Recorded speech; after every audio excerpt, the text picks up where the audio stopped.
Un cordial saludo desde Costa Rica para todas las personas que escuchan esta conferencia, que forma parte del curso 2024 de actualización en pediatría, y un agradecimiento sincero al doctor Jorge Martínez Vázquez por haberme permitido el honor de compartir con ustedes durante los siguientes minutos.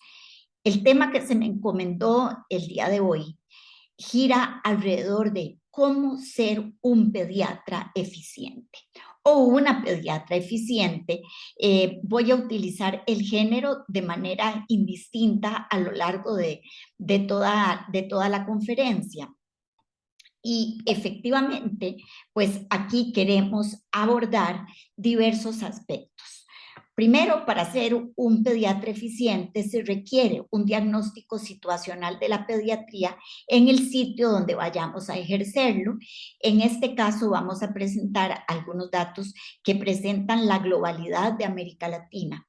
Vamos a hablar de los determinantes del ejercicio de la pediatría en nuestra región y vamos a presentar un panorama de cómo es la atención pediátrica en el ámbito hospitalario, en el ámbito ambulatorio y en el ámbito de la gestión, para luego conjuntar estos elementos con la definición de cómo ser un pediatra eficiente. Y luego vamos a hacer un ejercicio de organización de la información en que establecemos, pues de manera especulatoria, 4 dominios y 10 elementos básicos que a juicio de la presentadora constituyen elementos fundamentales para un pediatra eficiente en nuestros días, y cerraremos con algunos mensajes finales. Así entonces, empecemos a hablar del diagnóstico situacional de la pediatría en Latinoamérica. Tenemos un excelente antecedente, un libro que encontré justamente preparándome para esta presentación, un libro producido por un grupo de colegas colombianos llamado El Pediatra Eficiente, en su última edición editado por Ernesto Plata Rueda y el doctor Leal Quevedo, donde hacen una excelente compilación de elementos prácticos de la pediatría de todos los días. Tomamos la inspiración de este libro para iniciar la presentación, pues diciendo que el pediatra eficiente necesita saber dónde está, necesita tener un diagnóstico del panorama de salud en donde ejerce, en su propia clínica, en su propia área rural, en su propio hospital. Necesita saber quiénes son sus pacientes, quiénes son las familias de sus pacientes y cuáles son sus expectativas. Nos planteamos entonces una segunda pregunta. Pero ¿ha cambiado la pediatría en las últimas décadas? Y desde luego que mi respuesta es un contundente sí.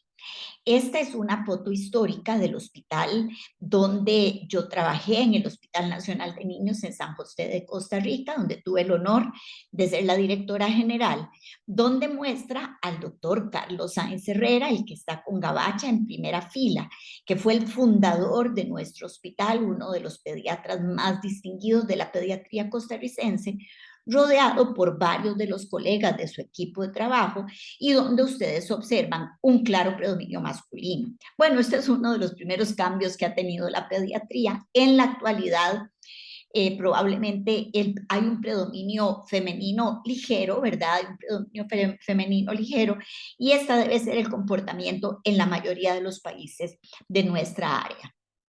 También, ciertamente, la pediatría ha evolucionado más allá de la distribución de género en muchos otros ámbitos. Uno es el paradigma dominante. Si nos devolvemos a 60 años atrás, el paradigma dominante en el panorama de salud pediátrica eran las enfermedades carenciales, la desnutrición y las enfermedades infecciosas, muchas de ellas prevenibles por vacunación. En el año 2024 tenemos un panorama de enfermedades crónicas, tenemos ya enormes posibilidades crecientes de diagnósticos de enfermedades genéticas y tenemos una situación difícil, el impacto en la salud del planeta, produciéndonos una serie de enfermedades con un gran vínculo ambiental. Desde el punto de vista de la provisión de los servicios, 60 años atrás teníamos pocos proveedores, pocos pediatras, escasa subespecialización.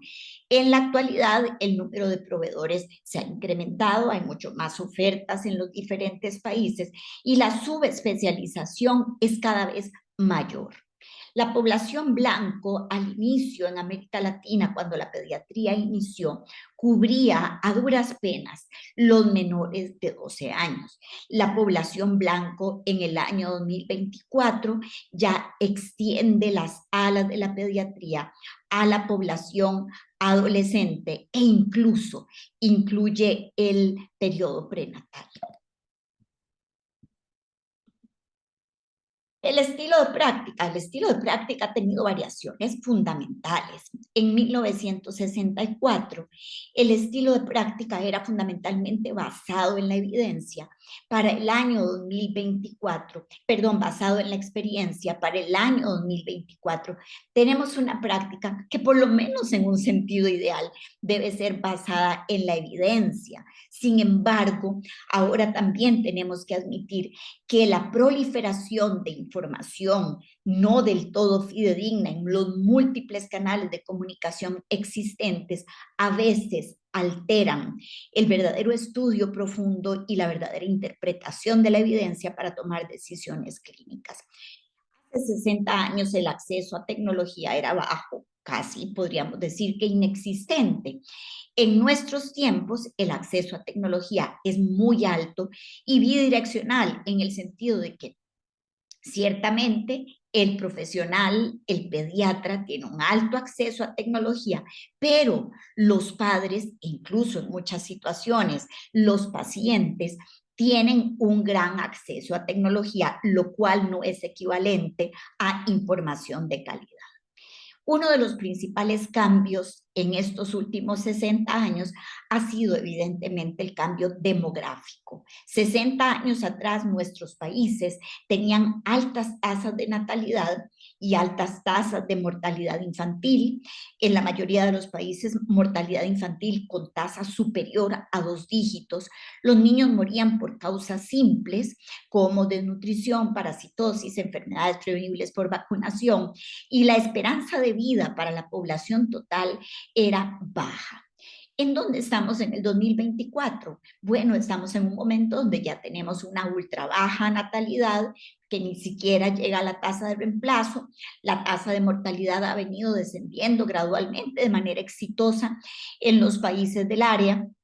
Los niños ya no mueren por causas simples, ahora mueren por causas complejas y la esperanza de vida de nuestras sociedades es cada vez más larga. Entonces, pasamos al segundo aspecto que tenemos que conocer para saber dónde estamos. El segundo aspecto son las determinantes actuales del ejercicio de la pediatría en América Latina, que yo me he atrevido a categorizar en 3 determinantes. Un primer determinante ciertamente es la posibilidad de acceder a todos los avances científicos existentes. Un segundo determinante, sin duda, que ha cambiado nuestra práctica y nuestra interacción con los pacientes y sus familias, es el acceso a tecnología. pero el determinante más importante, el más grande, es la situación demográfica y las expectativas sociales. Paso a explicar esta perspectiva. La situación demográfica en América Latina es una situación diferente, es una situación nueva, dominada fundamentalmente por tres elementos. Un primer elemento que es la disminución progresiva de la tasa de natalidad y la tasa de fecundidad general, también con un fenómeno de postergación del inicio de la maternidad en muchas de nuestras sociedades. Un segundo elemento que se refiere a que producido secundariamente por la reducción de la tasa de natalidad y la tasa global de fecundidad y el aumento de la expectativa de vida, las pirámides de población están evolucionando a convertirse en pirámides retrógradas, donde los estratos superiores de edad tienden a ser más numerosos que la base de la pirámide encargada, digámoslo así, financieramente de sostener el resto de los estratos. El bono demográfico es un fenómeno transitorio que debe capitalizarse y se da cuando la base es más robusta que la cúspide, pero en muchos de nuestros países ya estamos haciendo la transición a la nueva situación sin que necesariamente hayamos hecho las inversiones sociales, en educación y en salud que requeríamos haber hecho probablemente unas décadas atrás. El tercer elemento es la reducción de la tasa de mortalidad infantil, que tiene ahora una reducción menos dramática que lo que veíamos en las décadas anteriores, pero asociado a un aumento de la complejidad de sus causas. Y cuando pensamos en la complejidad de las causas, en lo que nos toca enfrentar en los escenarios hospitalarios, hacia dónde vamos en mortalidad infantil, para qué tenemos que estar preparados. Bueno, vamos para un incremento de las causas complejas. Cuando hablamos de incremento de las causas complejas, por supuesto, incremento de las causas que debemos enfrentar en el ámbito de la mortalidad neonatal, enfermedades perinatales y malformaciones congénitas, y dentro del universo de las malformaciones congénitas de corazón, de sistema nervioso central y de pared abdominal anterior. Un segundo elemento que vamos a ver en mortalidad infantil, claro, esto es un elemento para celebrar, una disminución de las causas inmunoprevenibles. Sin embargo, tenemos que señalar, subrayar el hecho de que esta disminución se dará siempre y cuando sigamos siendo defensores acérrimos de la vacunación en los diferentes países. Y un tercer elemento que también vamos a ver en mortalidad infantil es que vamos a ir teniendo descensos, pero los descensos van a ser cada vez más laboriosos porque son producidas por causas muy sofisticadas y van a requerir mucho mayores esfuerzos, por lo que la caída se va a enlentecer. ¿Qué va a pasar con la mortalidad en menores de 5 años en nuestra región? Bueno, tenemos ya dos causas principales que probablemente seguirán siendo predominantes en las décadas próximas, que son las enfermedades infecciosas y el trauma. Ustedes ven en la gráfica que les ilustramos aquí en esta diapositiva, procedentes de información de la CEPAL, del Consenso de Montevideo, donde efectivamente en el nuevo siglo hemos visto un descenso de la tasa de mortalidad en menores de 5 años. Y quisiera señalar como un hecho importante, siendo trauma un elemento de tanto peso, preocupa de manera particular que las cifras de la Organización Internacional del Trabajo señalan que hay 450,000 niños, niñas y adolescentes de nuestra región que realizan trabajo peligroso, que son origen de trauma y de mortalidad en estos estratos de edad. Bueno, ¿y hacia dónde vamos ya en el ámbito de la morbimortalidad?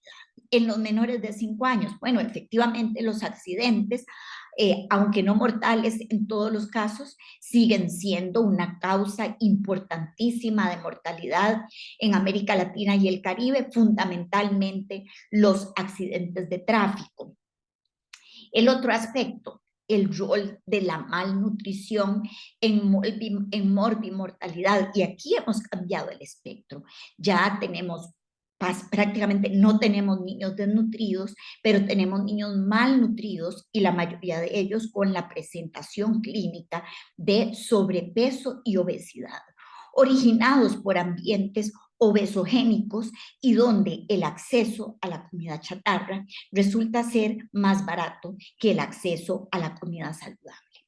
El otro aspecto, ¿hacia dónde vamos también? La violencia infantil ha sido un flagelo que ha castigado a América Latina por muchas décadas y la sigue castigando, pero hay nuevas formas de violencia que aparecen en el panorama. Y aquí tengo que señalar la preocupación por el incremento en la tasa regional de homicidios en niños, niñas y adolescentes, y como tenemos 5 países de nuestra región con las tasas más altas de homicidios en menores de edad. Tales son Venezuela, El Salvador, Honduras, Brasil y Colombia. Importante también destacar que el homicidio se está convirtiendo en la principal causa de muerte en adolescentes entre 10 y 19 años y por lo general vinculado a que estos adolescentes están relacionados con actividades criminales, principalmente actividades de narcotráfico. Pero hay otras formas de violencia menos dramáticas que el homicidio, pero también sumamente lesivas para el desarrollo del niño. Y estas nuevas formas de violencia, provocadas por la proliferación de información, por la dispersión de atención que en el adulto genera la existencia de los múltiples recursos tecnológicos, informáticos, cibernéticos que tenemos en la actualidad, que es la crianza distraída. La crianza distraída, pues, es este fenómeno que vemos cotidianamente, incluso en nuestros consultorios, de los padres que le están prestando más atención a su teléfono celular o a sus pantallas en general, que a contemplar la evolución de sus hijos, a vigilar y supervisar su aprendizaje, a vigilar y supervisar los aspectos importantes en prevención de accidentes. También el hecho de que las causas predominantes de mortalidad infantil tiendan al descenso ha hecho que otras causas que siempre han existido y que eran menos evidentes se vean ahora pues con mayor atención. Tal es el caso de las enfermedades raras, ¿verdad? Que incluyen los síndromes de muerte súbita o síndrome o muerte en la cuna, patología muy desgarradora sobre la cual existe una gran cantidad de investigación muy interesante en la actualidad, y las enfermedades en las que ya tenemos el poder de detectar las mutaciones específicas y en algunos casos las posibilidades de dar terapia génica para lograr mejorar la calidad de vida de estos pacientes. Tal es el caso de una enfermedad muy emblemática, ¿verdad? La atrofia muscular espinal, que nos presenta también a los que hemos trabajado en gestión en salud el desafío de querer ayudar, por supuesto, pero de tener que hacer inversiones económicas que muchas veces desfinancian los presupuestos de los hospitales. También en mortalidad infantil y en menores de 5 años y en morbilidad en este grupo de edad, tenemos que pensar en todas las enfermedades vinculadas con la salud del planeta. La salud planetaria está afectada, ciertamente el cambio climático ha producido un impacto directo en enfermedades emergentes, derivadas principalmente del calentamiento global, y ustedes ven que el comportamiento de algunas enfermedades transmitidas por vectores, para usarlo por ejemplo, dengue, chikungunya, zika, ha variado radicalmente en toda nuestra región. El otro hecho importante es que el grupo de las enfermedades no transmisibles, debido al contacto de los niños con diversos elementos tóxicos del medio ambiente, y estamos hablando aquí de cáncer, estamos hablando de asma y otras enfermedades pulmonares, ha mostrado también y probablemente mostrará un comportamiento creciente en las siguientes décadas. Entonces, Pasamos ya al tercer punto de nuestra conversación. Todos estos cambios que hemos descrito han hecho que en la actualidad la atención pediátrica hospitalaria esté girando alrededor de 4 grupos de patologías. Primero, evidentemente, las enfermedades estacionales, fundamentalmente las infecciones respiratorias, en donde quizás el principal cambio que hemos observado es el incremento del poder de diagnóstico gracias a la introducción de las técnicas de reacción de cadena de polimerasa ya como un elemento cotidiano en la práctica pediátrica y que también nos abren la posibilidad de la introducción de nuevas vacunas que quizás puedan modificar este panorama. Tal es el caso ya de la inminente introducción de las vacunas contra virus respiratorio sincicial en varios de los países del área.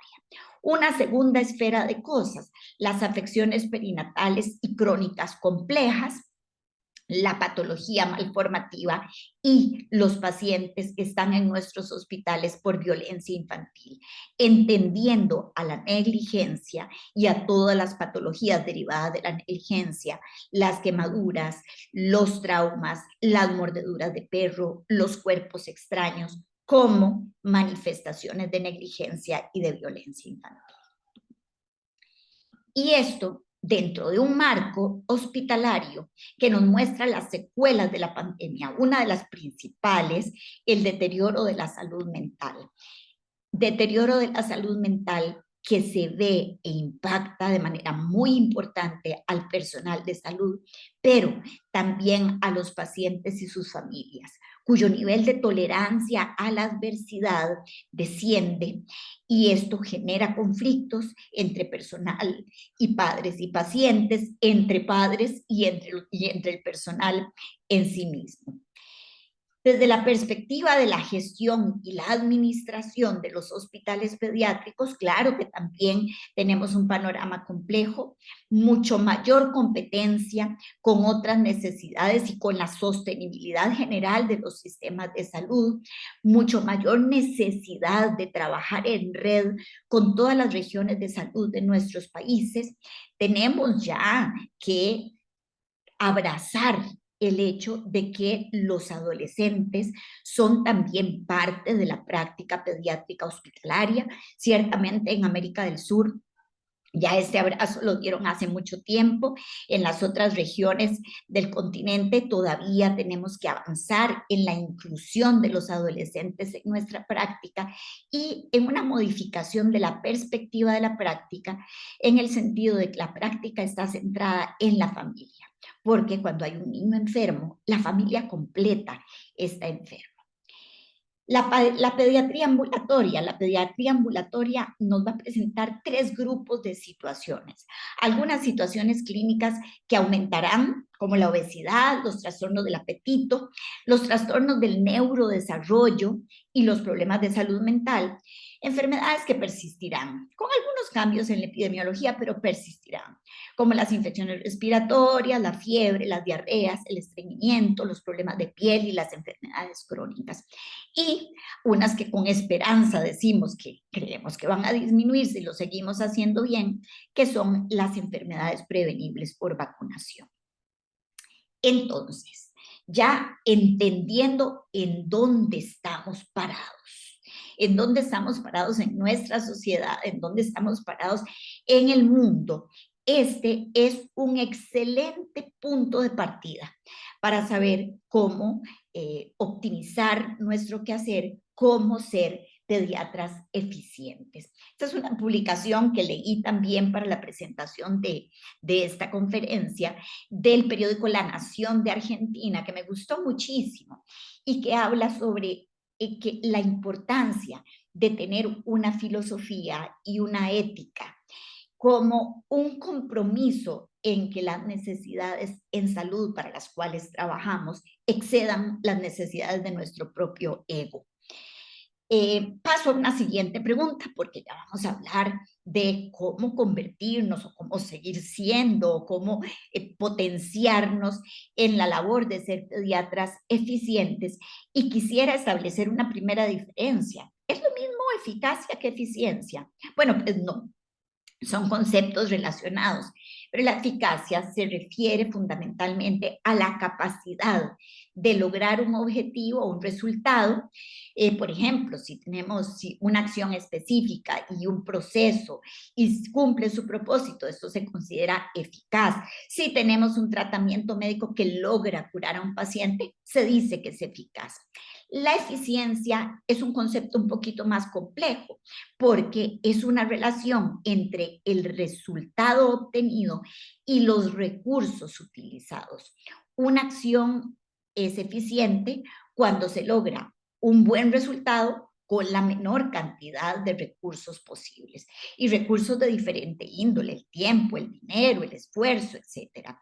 Si un tratamiento no solo cura a un paciente, sino que además lo hace utilizando menos recursos, por ejemplo, reduce la estancia hospitalaria, eso consideramos un tratamiento eficiente. Y los pediatras queremos ser eficientes, queremos lograr lo mejor para nuestros pacientes y sus familias con la menor cantidad de recursos posible. Entonces, aterrizando ya en el concepto del pediatra eficiente, bueno, vamos a decir que ChatGPT me ayudó a clarificar un poco los conceptos que debíamos construir. Sin embargo, vamos a decir que aquí también pues pusimos algunos elementos de nuestra propia experiencia o de nuestra propia percepción de de la especialidad en pediatría, y establecimos 4 dominios básicos para ser pediatras eficientes y 10 elementos que forman parte de cada uno de estos dominios. Los dominios son el dominio académico, el dominio de las habilidades blandas, el dominio de la gestión y un dominio humanístico. Y dentro de estos dominios, cuando hablamos de elementos académicos que son importantes para ser pediatras eficientes, pues obviamente aparece nuestra formación académica, el conocimiento integral y detallado que tenemos de nuestra profesión, y la ética y responsabilidad profesional, que al principio es una entrega académica que recibimos en nuestra formación como médicos y como especialistas, y luego se enriquece con elementos humanísticos que cada uno va aportando a lo largo de su desarrollo profesional. En el segundo dominio de las habilidades blandas, señalo 2 habilidades fundamentales para ser eficientes.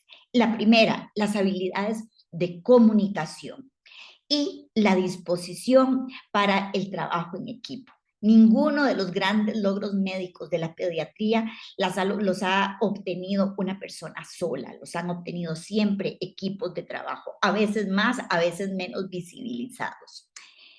En la parte de la gestión, ¿a qué me refiero cuando hablo del ámbito de la gestión? Bueno, me refiero muchas veces a la autogestión, al manejo del tiempo que hace cada uno de nosotros en su quehacer cotidiano. Me refiero también al buen uso de la tecnología.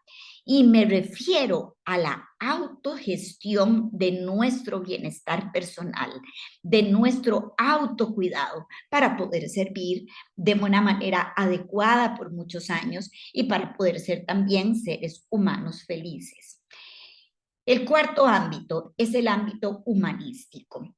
Sin duda, nuestro quehacer clínico, nuestro quehacer científico se ve enriquecido con la participación en docencia, en investigación, en actividades comunitarias o filantrópicas, y todo esto cristaliza en un pediatra eficiente con un último elemento fundamental, que es el ser un buen ser humano.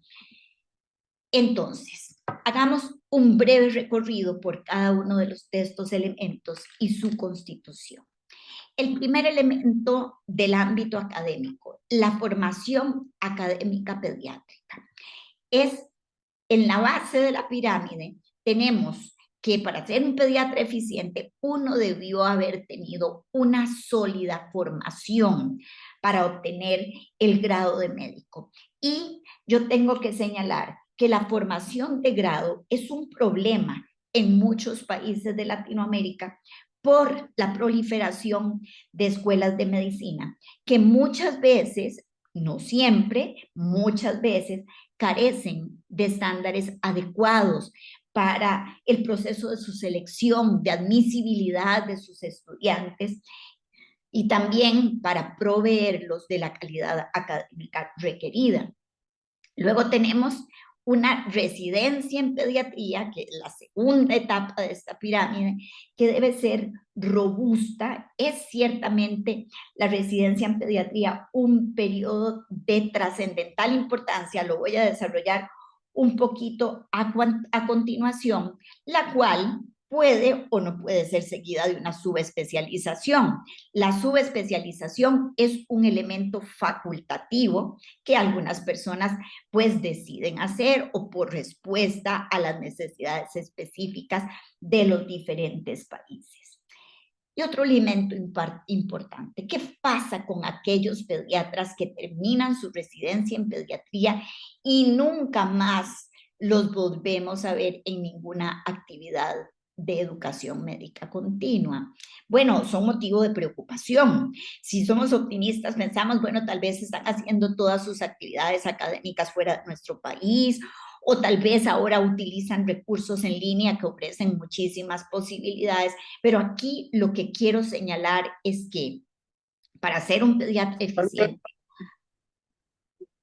hay que continuar educándose siempre hasta el último día de nuestro ejercicio profesional. Pasamos a algunos aspectos que quiero destacar de la residencia en pediatría. La residencia en pediatría es solo un pedacito del continuum de aprendizaje que debemos tener para toda la vida y que quizás lo más importante que aprendemos durante la residencia en pediatría es justamente aprender cómo aprender. Y el otro elemento es que las competencias específicas se van desarrollando probablemente después, dependiendo del curso que tome la carrera profesional de cada pediatra, que en algunos casos va a ser una carrera dedicada fundamentalmente a la atención ambulatoria. En el primer nivel o segundo nivel de atención tendremos otro grupo que son pediatras hospitalistas, algunos otros que tienen un ejercicio mixto, algunos otros que en un momento dado les toca también brindar servicios como gestores en salud. Cuando nos preguntamos ¿cuáles son las áreas que en la actualidad, considerando los cambios que ha habido en el ejercicio de la pediatría, que requieren refuerzo durante la residencia en pediatría? Bueno, yo hice un pequeño trabajo, es un trabajo de orden cualitativo, en el cual hice entrevistas en profundidad a 4 pediatras egresados de nuestro posgrado en pediatría de la Universidad de Costa Rica durante el año 2010 al año 2020. Y logramos identificar en el análisis de esas conversaciones que elementos carentes del entrenamiento actual que reciben nuestros pediatras, y yo me atrevo a extrapolarlo para la mayor parte de los países del área, es en la atención neonatal, pero fuera del tercer nivel de atención. La atención neonatal en el segundo nivel de atención, hospitales regionales y periféricos, la atención neonatal en el primer nivel de atención. Una gran carencia en nuestra formación como médicos y en nuestra formación como pediatras es el de tener mayor profundidad y mayor amplitud en nutrición, en educación en nutrición. Un elemento esencial, considerando los cambios que vienen en los años por venir, es una formación en neurodesarrollo sumamente sólida. Un elemento que siempre se ha trabajado, pero que creo que debe actualizarse, debe refrescarse, es la puericultura de nuestros tiempos, la puericultura donde tenemos la competencia, la presencia de la tecnología. Otro elemento es la gestión de los servicios de toda naturaleza, ya sea servicios privados, servicios públicos, servicios académicos. Y un último elemento es el abordaje del paciente crítico, el paciente al borde de la muerte, fuera de una unidad de cuidado intensivo. ¿Por qué? Porque las unidades de cuidado intensivo a veces están alejadas, a veces están pletóricas de pacientes y nos toca brindar ese primer socorro inicial para que los pacientes sobrevivan. Pasamos a un segundo elemento del ámbito académico, que es el elemento del conocimiento integral. ¿A qué me refiero cuando hablo de conocimiento integral? Bueno, la base del conocimiento integral es evidentemente la experiencia y la evidencia. ¿Y esto qué quiere decir? Es el estudio y el procesamiento adecuado de la evidencia asociada y enriquecida con la experiencia adquirida. Ciertamente, el pediatra eficiente requiere algún grado de contacto durante su formación profesional con la pediatría hospitalaria. Pero aquí cabe de señalar un detalle. Usualmente el contacto con la pediatría hospitalaria es el contacto inicial de las residencias en pediatría y en muchos de los programas de residencia este contacto está sobredimensionado. El pediatra eficiente también necesita tener buen olfato en la atención ambulatoria y es esa sensibilidad especial para poder discriminar lo urgente de lo no urgente, para poder separar lo importante de lo accesorio, para poder también discriminar lo posible de lo soñado. Cada vez también el pediatra eficiente tiene que fortalecer sus habilidades, sobre todo sus estrategias de comunicación, para fortalecerse como defensor de la prevención de enfermedades en dos ámbitos: defensor de la prevención en el ámbito de la vacunación, pero también en el ámbito de la prevención de lesiones, de la prevención de injurias, ¿verdad? Como se llama en el idioma inglés. Pero quizás el ámbito en el que más ganancias para el futuro de los niños podemos dejar es el ámbito de la promoción de la salud. Y en el ámbito de promoción de la salud, a veces un poco indefinido, a veces un poco gris para algunos de nosotros, es donde el pediatra eficiente tiene que ser un maestro. Quisiera comentar aquí en el ámbito de la promoción de la salud un concepto que a mí me gusta muchísimo, que es el concepto de años de vida ajustados por discapacidad. AVAD, le decimos en español, DALIS, le dicen en inglés. Y esta es una medida que se utiliza en el campo de la economía sanitaria para evaluar la carga de una enfermedad o de una condición de salud. Y se calcula, como ven ustedes aquí en el centro de la diapositiva, sumando los años vividos con discapacidad con los años de vida perdidos. Los ABAD en realidad son una métrica que mide la carga de enfermedad y ustedes pues ven que evidentemente la carga de enfermedad es mucho mayor cuando muere un niño que cuando muere un adulto mayor. Y entre más prematura sea la muerte, mayor es la carga de esa enfermedad, por lo que representa para la sociedad en la pérdida potencial de todos esos años de vida. Yo creo que aquí tenemos que señalar que actualmente la definición de muerte prematura es la muerte que ocurre antes de los 75 años, es decir, tenemos expectativas de vida muy larga que hace justamente que la VAD en los menores de edad, cuando los perdemos, sea verdaderamente muy impactante en los sistemas de la salud. Entonces, la expectativa de la sociedad actual es que no se muera ningún niño, pero no solo eso, sino que además todo niño es preferencial y sin importar la gravedad de los eventos que puedan haber rodeado el inicio de la vida o su niñez temprana, todos deseamos que los niños que sobrevivan y que sobrevivan sin discapacidad. Bueno, esto evidentemente requiere una pediatría sumamente sofisticada, sumamente aguda y muy orientada en el área de promoción de la salud para crear adultos con hábitos de vida saludables, que es la mejor inversión que se puede hacer y que para que sea devuelva sus réditos a la sociedad, tiene que hacerse desde etapas muy tempranas de la vida. Los hábitos de vida saludable no pueden postergarse para la vida adulta. Los niños no aprenden a comer, no aprenden a moverse, no aprenden a evitar hábitos riesgosos en la adolescencia ni en la vida adulta, no, lo aprenden en la infancia. Bueno, pasamos a un siguiente punto, ya en el ámbito académico, que es el elemento de la ética y la responsabilidad.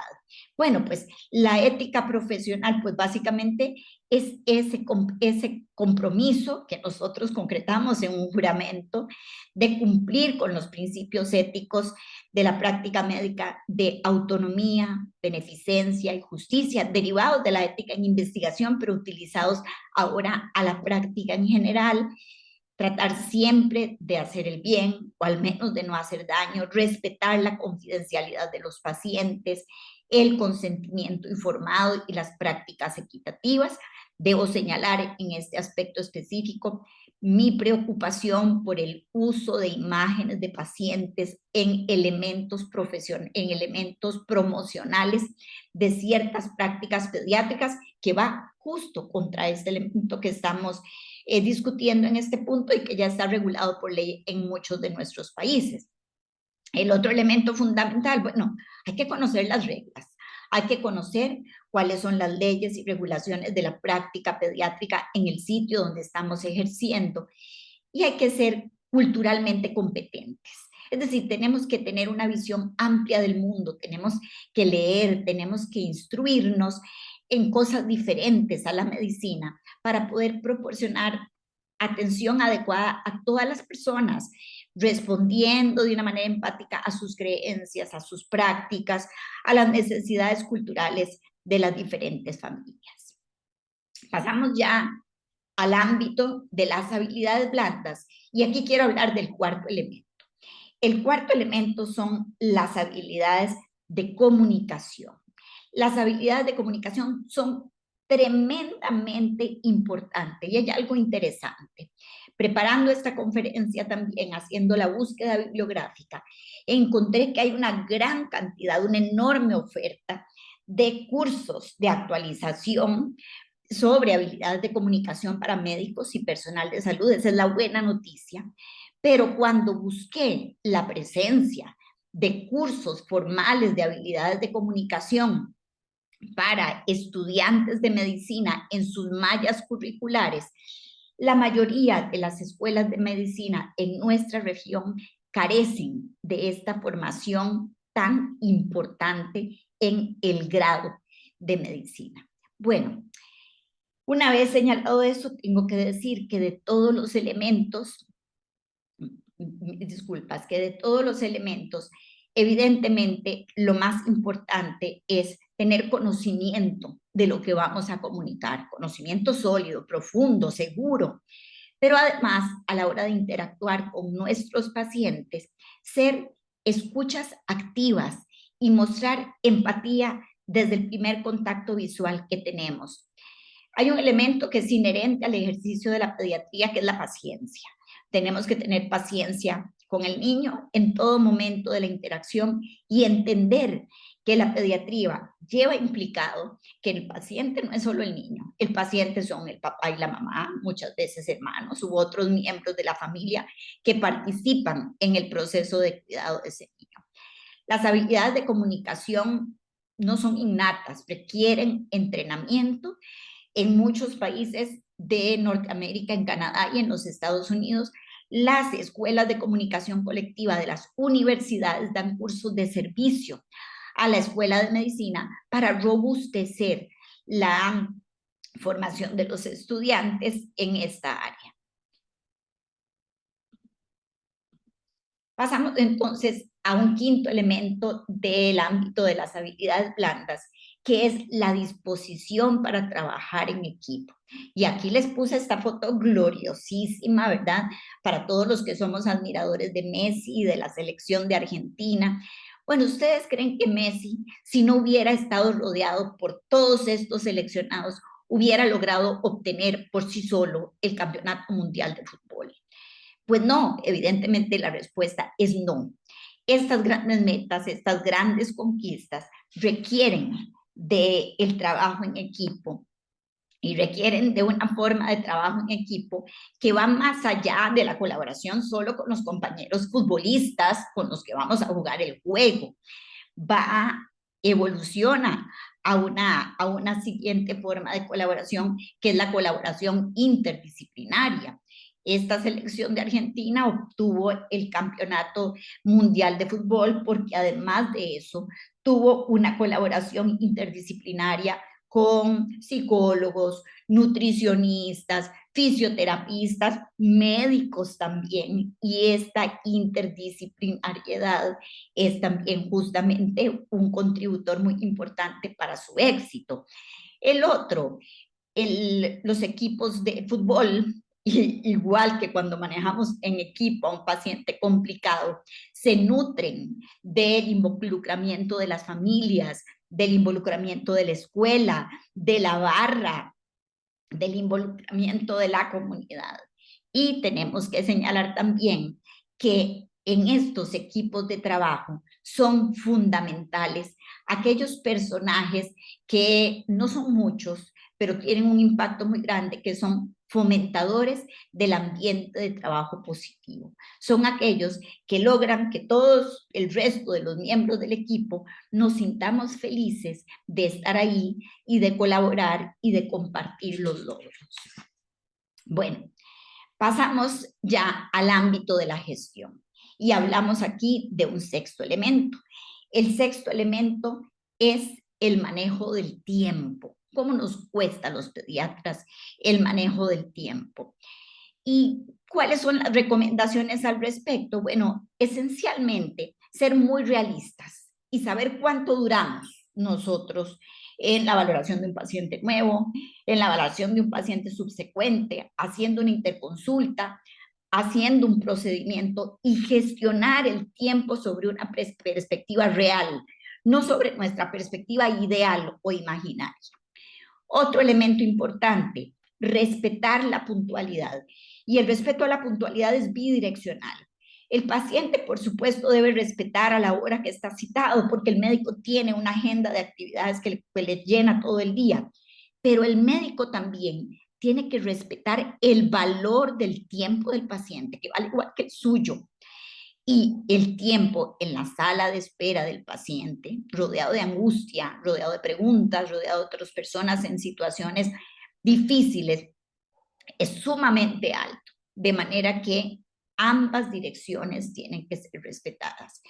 Hay herramientas nuevas que sí, que la tecnología nos pone a disposición y que nos pueden ayudar a que en la preconsulta, cuando el paciente espera un momentito en la sala de espera a pasar a que le tomen el peso y la talla y los signos vitales, puede llenar y puede enriquecer la consulta y lograr una mejor gestión. Y también de una manera honesta, nuestros pacientes lo merecen, también nuestras familias lo merecen. Hay que aprender a planificar, hay que aprender a priorizar tareas, hay que aprender también a decir que no cuando es posible y de una manera amable. El buen uso de la tecnología ciertamente mejora e impacta con el buen uso del tiempo. Y quiero destacar una curiosidad que encontré también en la preparación de esta conferencia, que es una nueva entidad que se describe, nosológica, digámoslo así, que referente al buen uso de la tecnología. Esta es una publicación que tiene un montón de faltas de ortografía. Yo creo que para señalar justamente uno de los riesgos que tenemos con la tecnología, y es la descripción de esta entidad que es el médico distraído o la medicina distraída, ¿verdad? Que el lenguaje anglosajón es de distracted doctoring. Y es un término que ha tomado mucho impulso y que se crea cuando el médico, en vez de ponerle atención al paciente, le pone atención a la tecnología. Específicamente, el principal rival de los pacientes son los teléfonos celulares o las computadoras en las oficinas. Bueno, el buen uso de la tecnología pues requiere de entrenamiento también, y cierto que impacta y mejora el uso del tiempo, y hay algunas recomendaciones clave pues que yo encontré que era importante compartirlas en esta búsqueda de ser un pediatras eficientes. Y lo primero es, bueno, la tecnología tiene que ser un facilitador, no un obstáculo, pero para que se convierta, al principio siempre la nueva tecnología nos parece un obstáculo, para que se convierta requiere entrenamiento. Uno no tiene que hacer pasar al paciente por el calvario de un nuevo formato de expediente electrónico en el que nunca hemos navegado. No, debemos entrenarnos de previo y luego ya utilizarlo en la interacción con pacientes.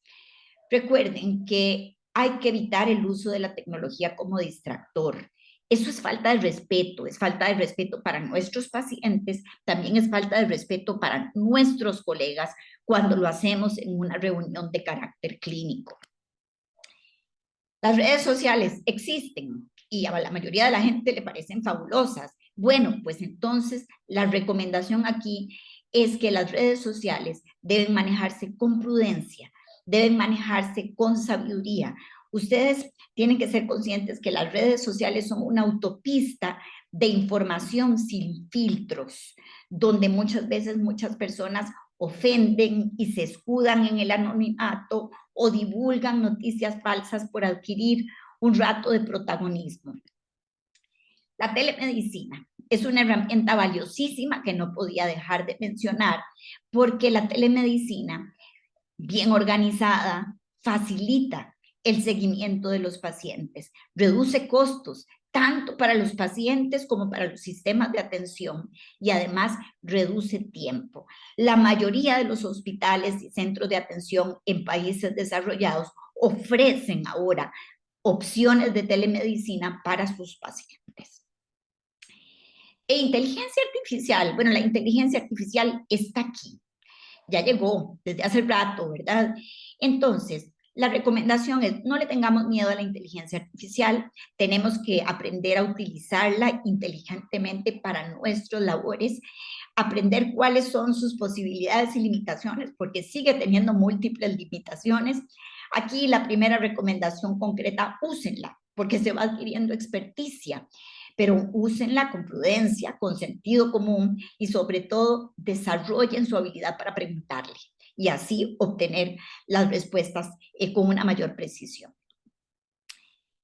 Pasamos al octavo elemento, que es el elemento del autocuidado, la gestión de nuestro propio bienestar.